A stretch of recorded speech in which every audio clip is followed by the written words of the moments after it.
इस व्यासपीठ ने आज तक नहीं डर बताया कि तुम नरक जाओगे कि स्वर्ग जाओगे। और हमें अगर कोई का बोलता भी है ना कि नरक स्वर्ग की बात करता है तो हम उससे बोलते तू घूम के आया, तू गया था ऊपर।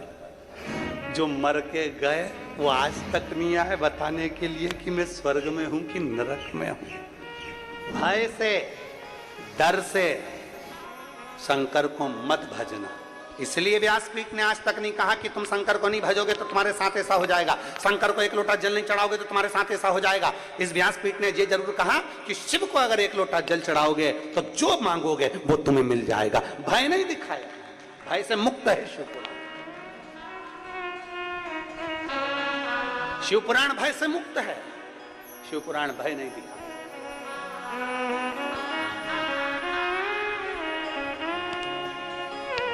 शिव महापुराण भय से मुक्त है। शिवपुराण ये नहीं कहती कि तुम्हें भय दिखाया जाए। फिर निवेदन है,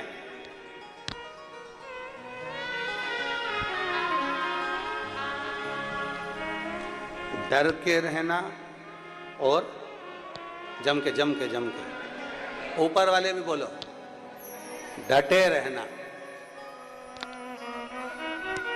डरोगे तो नहीं, बोलो बोलो जम के, कुछ भी हो डटे रहो। हमने जल चढ़ाया है ना, अच्छा कोई तुमसे कह दे कि चढ़ी हुई बेलपत्र, डराएंगे लोग, तुमसे कहेंगे ऐसा मत कर, क्यों सुनते, क्यों डराए, मेरे को डर नहीं। और शंभु शरणे मांगू घड़ी रे घड़ी, दुख काटो दया करी दर्शन आपो। शंभु शरणे पड़ी मांगू घड़ी रे घड़ी, दुख काटो दया करी दर्शन। तुम्हारा डटे रहने पर भगवान शिव की अविरल भक्ति तुम्हें मिल सकती है, तुम्हारे डटे रहने।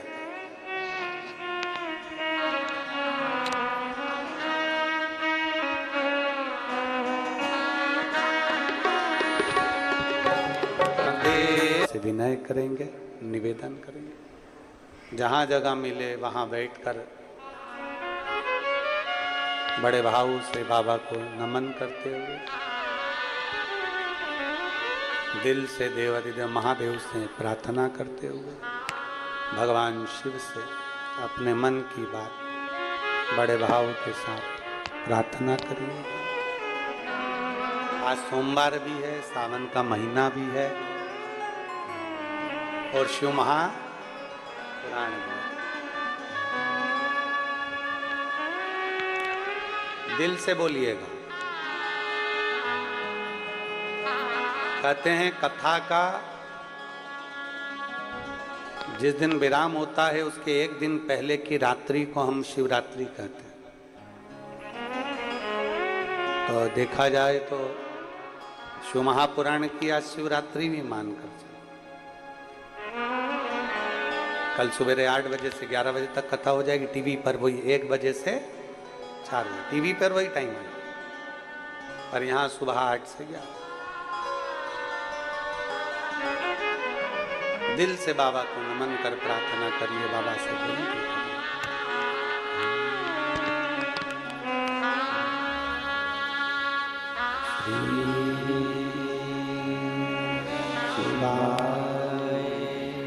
रावण को मालूम था कि ये सामने जो खड़े हैं भगवान नारायण है और मेरे प्राण हर लेंगे। रावण को मालूम है कि मेरे प्राण इनके हाथ से जाना है। रावण को मालूम है कि मेरी पूरी लंका जलकर भस्म हो जाएगी। रावण को सब कुछ मालूम था, पर डटा रहा, डटा रहा। डटे रहो।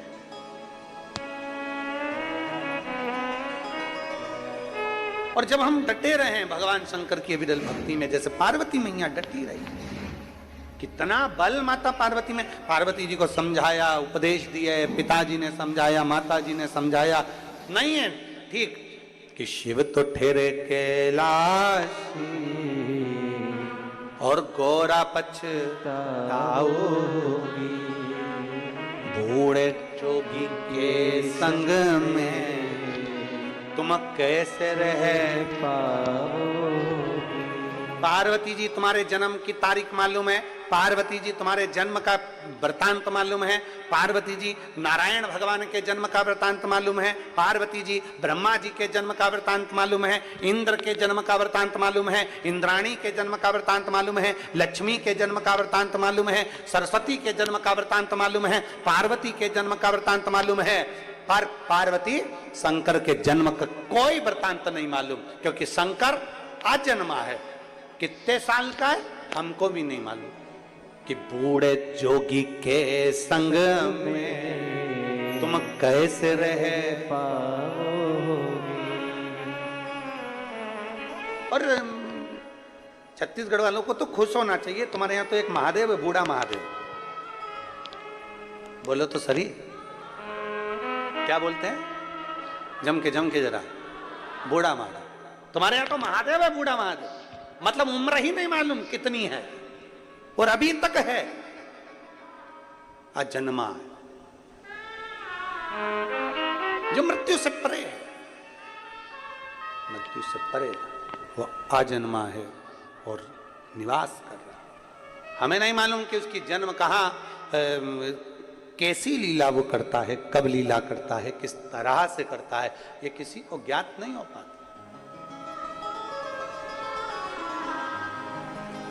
किसी को ज्ञात। यहाँ एक यजमान परिवार ने पत्र दिया है श्री संतोष जी पिल्ले जी ने। संतोष जी कहाँ हैं? आप ही श्री शिवाय, सीधे गुफा के अंदर। इसलिए श्रावण के महीने में उस गुफा का दरवाजा आज भी खुलता है, जिसको अमरनाथ की गुफा कहा जाता है। श्रावण के महीने में उस गुफा में ले गए पार्वती जी को, उठाया, काशी से पहुंचे अमरनाथ की गुफा। और भोलेनाथ सोना दो ऐसी कथा जिसे सुन के मैं भी अमर हो लूं। बाबा ऐसी कथा सुना दो जिसको सुनकर मैं अमर हो जाऊं। शंकर जी कह रहे मैं तुझे लेकर इसलिए आया कि अब आगे तेरा कोई जन्म नहीं होगा।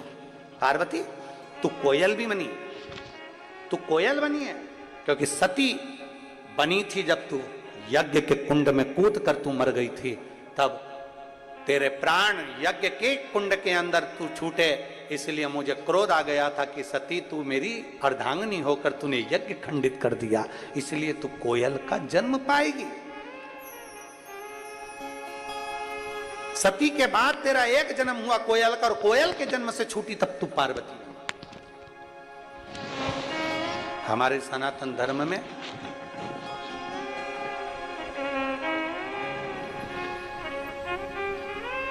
एक कोकिला अधिक मास होता है। अधिक मास जो होते हैं ना, अधिक मास का महीना होता है, उसमें 2 आषाढ़ी पड़ने पर कोकिला मानने होता है। कोकिला जब 2 अधिक के 2 पक्ष प्रबल हो जाते हैं तब उसको अधिक मास कहा जाता है। और उसमें भी एक कोकिला अधिक मास होता है। जिस समय पर पार्वती जी ने कोकिला अधिक मास के समय पर शंकर जी की आराधना करी थी, शिव जी की आराधना। और आज भी प्रदोष के दिन यदि